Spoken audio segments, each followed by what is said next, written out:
Ms. Fazili? Thanks. Did I pronounce that right? I hope. perfect. Okay, good. You're perfect. I did one right. Good afternoon, you guys. Thank you so much.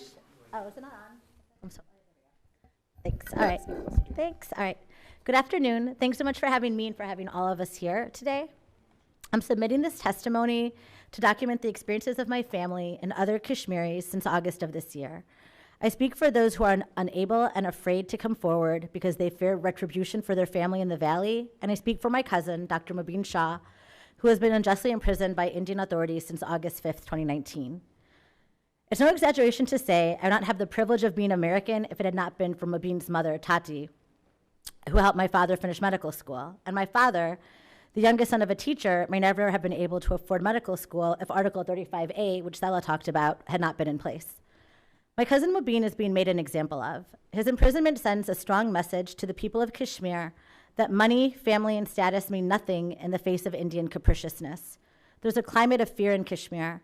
Since August, armed forces conduct night raids on homes and are pulling young men and boys straight from their beds into military custody.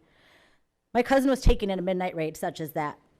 He's not a politician, he's not a dissident, he's not a freedom fighter, he's not even a kid in a street throwing stones, he's just a businessman. His life work has focused on bringing economic opportunity to Kashmir. He's in his 60s and has several severe health issues. Most urgently, he suffers from drug-resistant chronic UTIs, which require surgical intervention. Despite numerous appeals to state officials and the Indian court system, he remains without access to surgery, and each day the risk for uncontrolled septicemia, which, if left untreated, could be fatal, grows greater. Around midnight on August 5th, my cousin and his wife were awakened by dozens of police and armed military personnel raiding their home. An officer told him he was under arrest. His wife, Asifa, was stunned and terrified. Did they have a warrant? What was the reason for this arrest? Believing this would be a brief interrogation, Mubeen didn't even take medicine with him. Mind you, that day, there wasn't just a communications blackout. There was almost no movement in the streets. Almost overnight, the military occupation of Kashmir intensified. Roads were cordoned off with barbed wire. The streets were eerily silent. Military personnel lined every block carrying huge loaded guns. These were the streets Asifa had to navigate. Even journalists were not allowed to move about freely. Mubeen and Asifa had no way of knowing that this was the start of one of the biggest mass arrests of civilians in India in decades. And Haley touched upon the fact that government sources admit to 4,000 arrests, but human rights advocates believe the number is much, much higher. And these are just regular people. They're civilians. They're not accused of terrorism. They're regular people. Here on this side of the Atlantic, it took more than 4 days to learn about my cousin's arrest due to the communications blackout. In a panic, my sister and I called our friends at the State Department and were put in touch with wonderful people at the U.S. Embassy in India, but their hands were tied. Later, we learned that Mubeen was flown 600 miles away from Kashmir to Agra's central jail. It took over a month for his wife to be allowed to see him. We've tried to appeal within the Indian legal system for some relief, but none has been granted. Our Indian attorneys thought we had a strong case, but when it comes to Kashmiris, India has never acted with justice and fairness, and the regular rule of law is often suspended.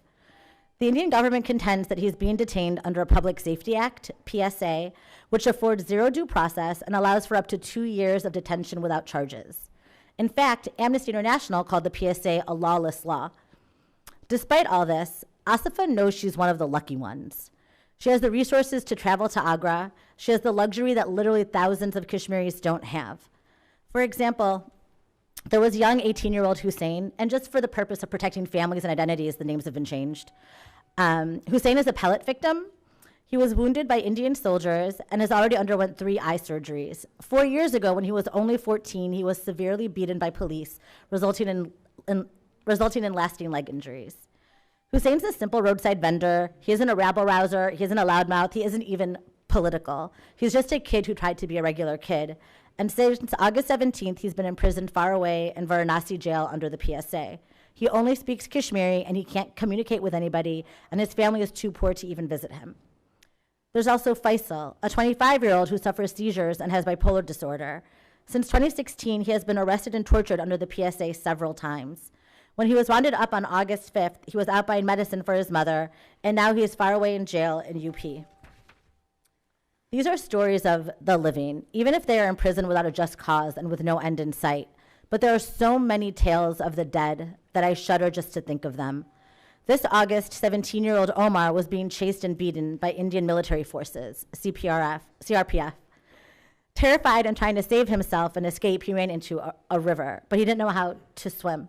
So he grabbed onto a reed to stay afloat. A CRPF member followed him into the river and beat his hands so he would let go of the reed and drown. And once he slipped beneath the waters, they left. And as soon as he left, local boys jumped in and they fished him out. He was still alive, but barely. On the way to the hospital, he passed away. And when he got to the hospital, doctors refused to issue the family a death certificate. And this is just kind of a classic example of the intense pressure health officials have been under to support a narrative that no Kashmiris have died as a result of India's actions since August 5th. And as if the family hadn't suffered enough, the military fired tear gas and pepper spray at the burial and even fired bullets, which ended up injuring 2 people. So we know in our family that we're lucky. Our cousin is alive, and sure, he might not have clean clothes or improper access to medical care, but he's alive, and for that, my whole family is so thankful. The Indian government has claimed, like Salah also had touched upon, that it removed Kashmir's autonomy to promote economic development in the region. My cousin's arrest proves just how disingenuous the BJP government's claims are. Mubeen was a tireless advocate for achieving peace in the region through economic development and trade. In fact, he's the former president of the Kashmiri Chamber of Commerce. He's a voice of moderation, peace, and economic progress in Kashmir. It's hard to believe India has the audacity to refer to itself as the world's largest democracy when it essentially has kept Kashmir under martial law for decades and allows its military to operate with great impunity. What democratic rights there are in Kashmir, with no freedom of speech, no due process, and no freedom of assembly. For the last 4 months, all Kashmiris have lived under some form of house arrest.